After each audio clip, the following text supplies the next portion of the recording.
Bienvenidos a Estamos Dispersos, el lugar donde exploramos la resiliencia que nos regala la naturaleza y las mejores ideas para vivir en comunidad.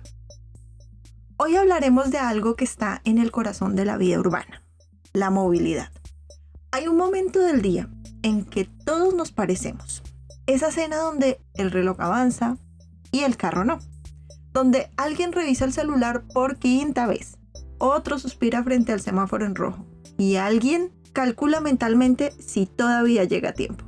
El tráfico es el lugar donde el tiempo se evapora y donde sin darnos cuenta pasamos una parte importante de nuestra vida. En América Latina hay ciudades donde una persona puede pasar más de 140 horas al año atrapada en el tráfico. Por ejemplo, en Bogotá son unas 122 horas, en Ciudad de México cerca de 148, en Sao Paulo unas 105. Eso equivale a casi 6 días enteros del año detenidos, respirando humo y ansiedad. Y mientras tanto, todos nos preguntamos lo mismo. ¿Por qué el tráfico nunca mejora? Pero tal vez la pregunta correcta sea otra. ¿Por qué seguimos moviéndonos igual?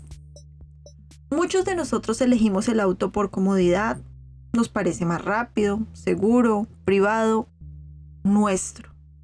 Pero ese confort tiene un costo, como la congestión que nos hace perder horas y representa más emisiones, gasto en combustible, en parqueo y claro, ciudades pensadas para autos, no para personas, en algunos casos. Y en otras ciudades donde el desarrollo de viviendas ha crecido más rápido que el desarrollo urbano de las ciudades y se empiezan a quedar sin espacio. Aquí no venimos a señalar culpables ni a pedir perfección. Venimos a revisar hechos, a mostrar alternativas y a invitar a una incomodidad productiva. Porque sí, está bien incomodarse un poco si con eso ganamos tiempo colectivo, aire más limpio y menos gasto.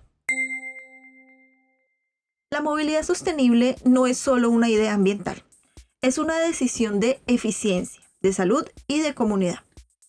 En muchas ciudades de América Latina y el Caribe existen varias soluciones de movilidad que conviven y se complementan. El metro y los trenes urbanos ofrecen alta capacidad y velocidad en corredores densos. América Latina fue la cuna moderna del BRT, sistema de autobús de alta capacidad con carriles exclusivos. Y muchos de estos sistemas aún movilizan a millones de personas cada día. Sirven bien en ejes de media distancia. Curitiba y Bogotá son ejemplos históricos y operativos que muestran el potencial del BRT como una alternativa. En Santiago de Chile, por ejemplo, ya circulan más de 2.000 buses eléctricos. Es hoy uno de los líderes en la región y tiene una de las flotas de buses eléctricos más grandes fuera de China, con metas de electrificación ambiciosas para los próximos años. Esto demuestra que la modernización del transporte público es técnicamente posible y ya está en marcha en varios lugares. Y en Montevideo, Uruguay, el gobierno impulsa incentivos para vehículos eléctricos y subsidios para transporte colectivo limpio. Por su parte, la micromovilidad, bicicletas y scooters, resuelven viajes cortos. De acuerdo con el BID, Banco Interamericano de Desarrollo, en Bogotá, los viajes en bicicleta tienden a ser cortos. En un estudio de las 4 localidades donde más se evidencia el uso de la bicicleta, muestran distancias promedio entre 1.7 y 2.5 kilómetros y tiempos de 14 a 18 minutos por trayecto en muchos usos cotidianos. En Ciudad de México, el viaje promedio en micromovilidad fue de 1.6 kilómetros, con el 40% de los recorridos por debajo de 1 kilómetro y el 60% restante suele quedar en torno a entre 1 y 3 kilómetros. Por su parte, las e-bikes, bicicletas eléctricas, además amplían ese rango.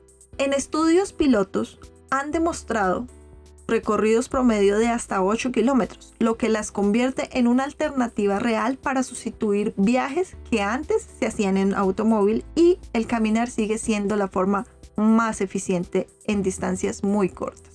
Estas alternativas se diferencian por capacidad, costo de infraestructura, flexibilidad y huella ambiental, ya que un metro mueve miles de personas por hora con baja emisión por pasajero. Un BRT escala rápido y cuesta menos construir, Y la bici no usa combustibles fósiles y ocupa muchísimo menos espacio que un auto. Es necesario ir más allá, porque la suma de opciones bien diseñadas reduce tiempos de viaje, descongestiona calles y baja la contaminación urbana. Estas no son decisiones cómodas, son decisiones que cuestan esfuerzo, planeación y voluntad política. Pero también son las que están reduciendo las emisiones urbanas, mejorando la calidad del aire y sobre todo recuperando el tiempo de las personas. En cambio, ciudades donde el transporte público es ineficiente o inseguro empujan a la gente hacia el carro particular y el círculo se repite, es decir, más autos, más tráfico y más contaminación. Es un círculo vicioso. Quizás el verdadero cambio comienza cuando aceptamos incomodarnos un poco, cuando entendemos que no todo cambio sostenible tiene que ser inmediato ni perfecto. Podemos empezar saliendo antes o después de la hora pico, elegir rutas u horarios menos congestionados, usar la bicicleta para recorridos cortos, probar el transporte público en días no pico o incluso combinar modos, metro más bici. Son decisiones pequeñas que suman. Podemos compartir el carro con compañeros o vecinos, llenar todos los asientos, dividir los gastos y reducir la cantidad de vehículos en la calle. Incomodarnos un poco, esperar un bus, caminar unas cuadras, significa ganar más tiempo usable a largo plazo, ahorrar dinero y respirar mejor. Es una invitación a pensar en comunidad, porque cada asiento ocupado en un bus es un auto menos en la calle. Cada ciclista es menos contaminación. No se trata de renunciar a la comodidad, sino de repensar el sentido de esa comodidad. Porque a veces el acto más responsable no es movernos más rápido, sino movernos mejor, y aunque cada decisión parezca pequeña, juntas pueden transformar ciudades enteras. Menos autos rodando significa menos combustibles, menos ruido, menos emisiones, menos estrés y más espacio para todos. Y en esa búsqueda por movernos mejor, vale la pena mirar un poco más allá del volante o del bus. En el capítulo 11, sobre ciudades resilientes, repensando nuestros espacios, hablamos de las ciudades de 15 minutos y de la posibilidad de vivir cerca del trabajo, de la escuela o de los espacios que más frecuentamos. Pero esta idea no es solo para urbanistas o planificadores, también es un ejercicio personal. ¿Qué pasaría si un día te detienes a pensar cuánto te cuesta en tiempo, dinero o energía vivir lejos de donde pasas la mayor parte del día? ¿Qué pasaría si te das la oportunidad de imaginar otra ubicación, otro barrio, otro ritmo de vida? Ponerlo en el papel y hacer una comparación juiciosa de estos escenarios. Podría valer la pena. A veces estamos tan arraigados a los lugares que conocemos que no vemos que también hay otros espacios donde podríamos construir bienestar. Tal vez no se trate solo de movernos diferente, sino de movernos hacia lugares que nos hagan vivir distinto. Pero la movilidad sostenible no solo pasa por las personas, también por lo que mueve nuestras ciudades, como los productos, los alimentos, la carga.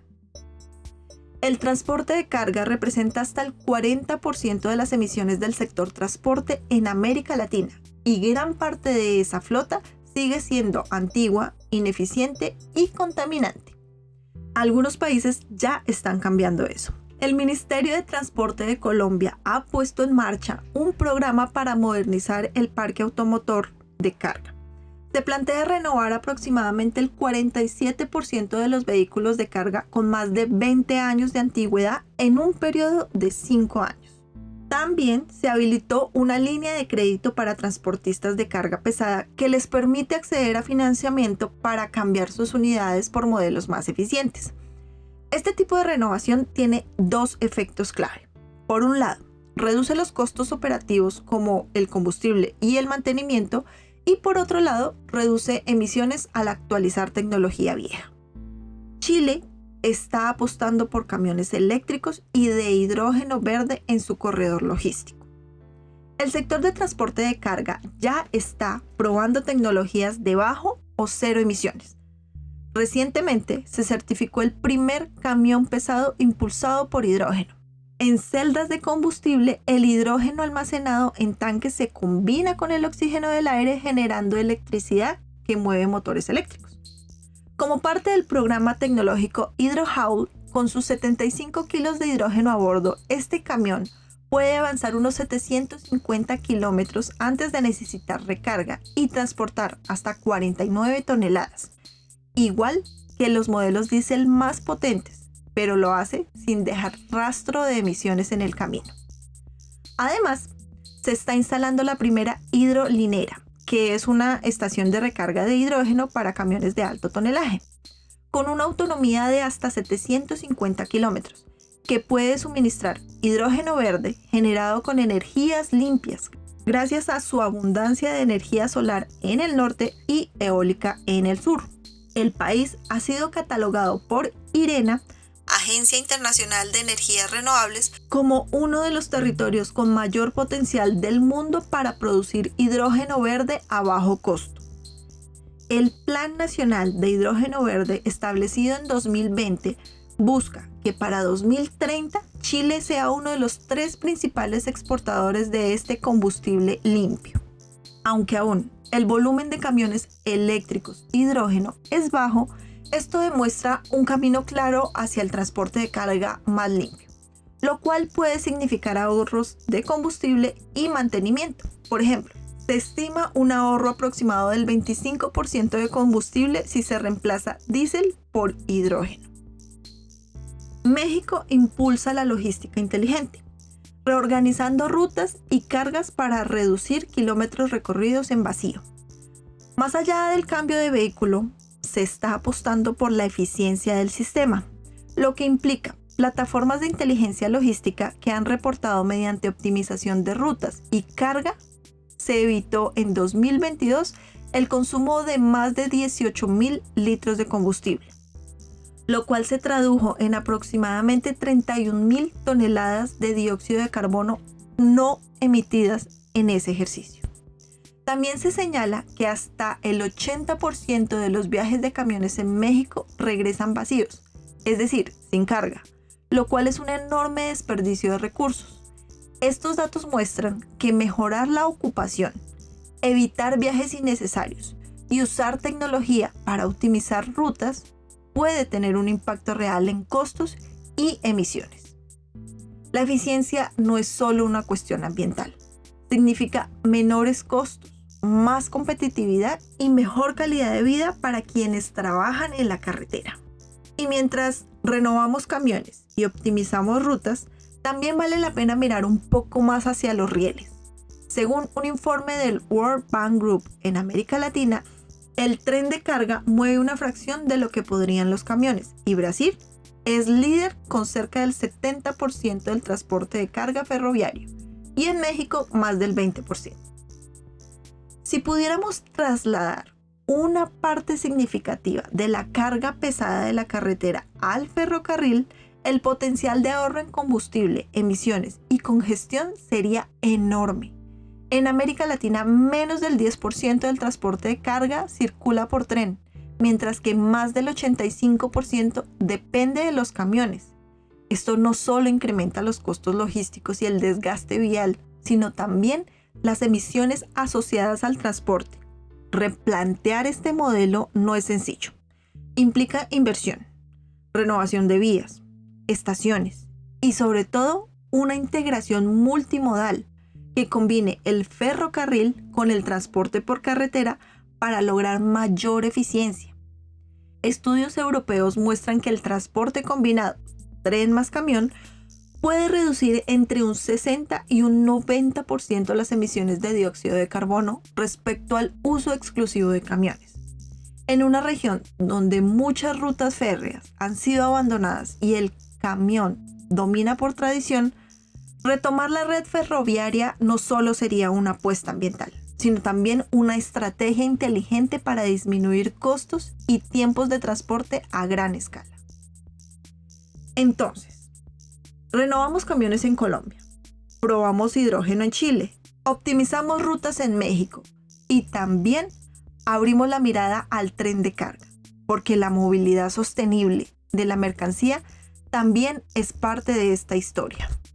En resumen, Colombia nos muestra la urgencia y el impacto de renovar la flota con instrumentos públicos y líneas de crédito. Chile nos enseña que se puede combinar electrificación masiva en lo urbano con pilotos de hidrógeno para rutas largas. Y México nos recuerda que muchas emisiones y costos se reducen simplemente optimizando, poniendo sensores, algoritmos y coordinación para que los camiones no recorran tantos kilómetros vacíos. Estas tres estrategias, financiamiento y renovación, electrificación e innovación tecnológica y logística inteligente, son complementarias. Juntas nos dan una hoja de ruta real para que el transporte de carga deje de ser parte del problema y pase a formar parte de la solución. Hay algo curioso en el tráfico de las ciudades. Cada uno de nosotros intenta moverse más rápido, tomar el mejor atajo, encontrar la ruta menos congestionada. Pero el resultado suele ser el contrario. Esa aparente contradicción tiene una explicación matemática. Resulta que en los años 50 el matemático John Nash, el mismo en el que se basa la película Una mente brillante, demostró que en muchas situaciones los seres humanos llegamos a un punto donde nadie puede mejorar su situación sin empeorar la del otro. A eso se llama equilibrio de Nash. En el tráfico, ese equilibrio se traduce en que cada conductor elige lo que más le conviene.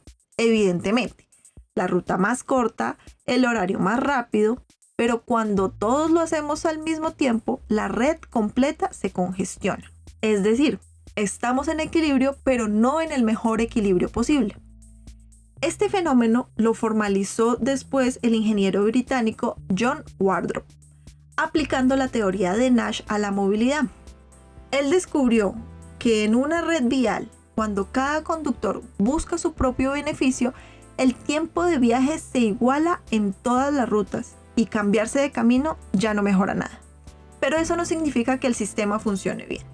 De hecho, hay algo todavía más sorprendente y es la paradoja de Bryce.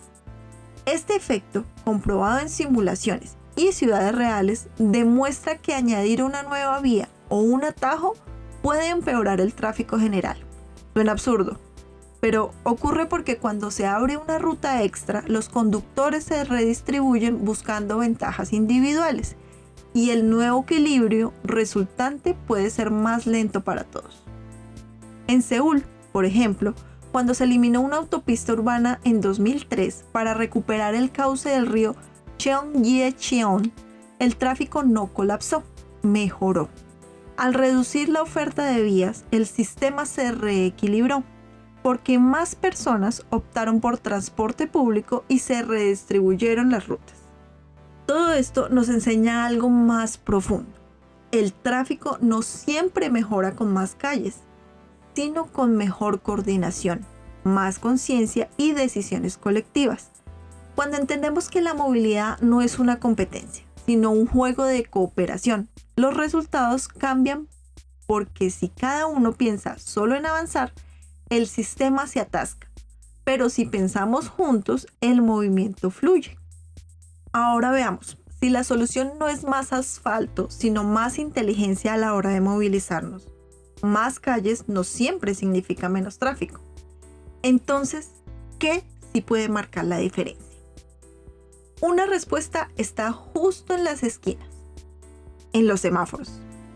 Puede sonar simple, pero la manera en que están sincronizados los semáforos de una ciudad determina mucho más de lo que imaginamos. En promedio, un conductor en América Latina pasa entre el 25 y el 40% de su tiempo de viaje detenido en intersecciones.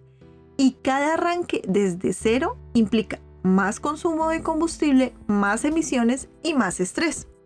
Varios estudios internacionales, incluyendo análisis del Inter-American Development Bank y de la Federal Highway Administration, han demostrado que una buena sincronización semafórica puede reducir entre un 3 y 30% los tiempos de viaje, disminuir en más de 30% las paradas y lograr reducciones significativas de dióxido de carbono y óxidos de nitrógeno. En ciudades como Medellín, el sistema de control inteligente implementado por la Secretaría de Movilidad ha logrado ajustar los tiempos de luz verde según el flujo real, reduciendo hasta en un 20% el tiempo promedio de los recorridos en los corredores más congestionados. En Ciudad de México, un programa de modernización y coordinación semafórica mejoró la velocidad promedio de circulación en varios ejes viales y redujo en más de 15% el consumo de combustible. Es decir, sin construir una sola calle nueva, una ciudad puede moverse mejor y contaminar menos. La eficiencia semafórica es, en esencia, una solución invisible. No se nota a simple vista, pero optimiza el tiempo, la energía y la calidad del aire. Y hay algo casi simbólico en esto. Mientras más sincronizados están los semáforos, menos necesitamos competir por pasar primero. Si lo pensamos, la lógica es la misma que la del equilibrio colectivo. Cuando todos avanzamos al ritmo adecuado, el flujo mejora para todos.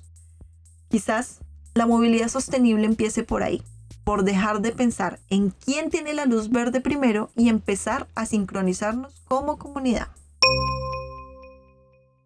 Moverse distinto no siempre es cómodo. A veces implica esperar un poco más para iniciar el viaje, o ceder un espacio, o compartir el viaje. Pero en cada una de esas pequeñas decisiones hay una transformación más grande.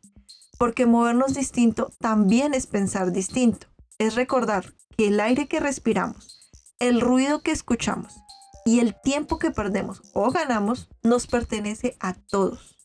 La próxima vez que enciendas el carro, piensa en cuántos van contigo y cuántos podrían ir. Piensa en el aire que respiras y en el tiempo que dejas atrás. Quizá el cambio comience ahí, cuando entendemos que la movilidad sostenible no es una meta lejana, sino una forma más consciente de habitar el mismo camino. Gracias por darte este tiempo para escuchar, para pensar conmigo. Tal vez estemos en lugares distintos, pero caminamos hacia el mismo horizonte, el de hacer las cosas con más atención y propósito. Cada gesto suma, cada pausa enseña. Estamos dispersos, pero ya nos juntaremos. Gracias por escuchar Estamos Dispersos. Si algo te resonó, compártelo. Tus palabras nutren este espacio y nos ayudan a seguir creciendo juntos. Recuerden, también nos pueden encontrar en Instagram como @estamosdispersos.podcast. Gracias.